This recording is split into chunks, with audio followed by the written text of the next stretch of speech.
Friends, welcome back to my channel. ಇವತ್ತಿನ ವ್ಲಾಗ್ನಲ್ಲಿ ನಾನು ತೊಗರಿಕಾಳು ಸಾಂಬಾರು ಹೇಗೆ ಮಾಡೋದು ಅಂತ ಹೇಳ್ಕೊಡ್ತೀನಿ. ಬನ್ನಿ ಫ್ರೆಂಡ್ಸ್, ನೋಡೋಣ.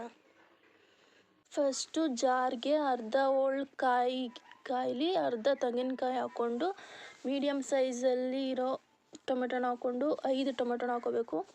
ಒಂದು ದಪ್ಪ ಸೈಜಲ್ಲಿ ಇರೋ ಈರುಳ್ಳಿನ ಹಾಕಿ ಅದಕ್ಕೆ 1.5 ಸ್ಪೂನು ಬೇಳೆ ಸಾಂಬಾರು ಪುಡಿ ಹಾಕ್ಕೊಂಡು ಸ್ವಲ್ಪ ನೀರು ಹಾಕ್ಕೋಬೇಕು.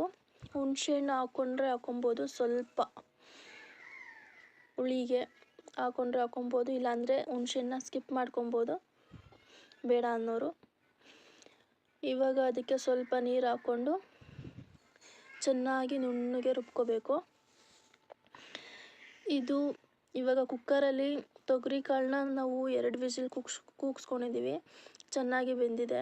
ಇವಾಗ ಅದಕ್ಕೆ ಬದನೆಕಾಯಿ ಮತ್ತು ಆಲೂಗೆಡ್ಡೆ ಹಾಕ್ಕೊಬೇಕು.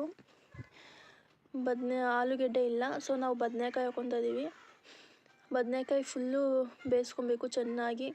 ಬದನೆಕಾಯಿ ಎಲ್ಲ ಬೆಂದಾದಮೇಲೆ ಇವಾಗ ಕಾಳನ್ನ ಆಡಿಸ್ಕೊಂಡಿರ್ತೀವಲ್ಲ ಅದನ್ನು ಹಾಕ್ಕೊಂಡು 1.5 ಸ್ಪೂನ್ ಹರಳುಪ್ಪು ಹಾಕ್ಕೊಬೇಕು.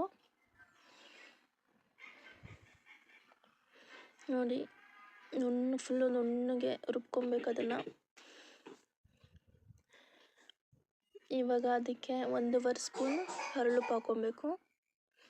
ಹಾಕ್ಕೊಂಡು ಫುಲ್ಲು ಚೆನ್ನಾಗಿ 20 ಮಿನಿಟ್ಸ್ವರೆಗೂ ಚೆನ್ನಾಗಿ ಕುದಿಸ್ಬೇಕು. ಸಾಂಬಾರನ್ನ ಚೆನ್ನಾಗಿ ಕುದಿಸ್ಕೊಂಡು ಒಗ್ಗರಣೆ ಮಾಡಿದ್ರೆ ಒಗ್ಗರಣೆ ಮಾಡ್ಕೊಬೋದು.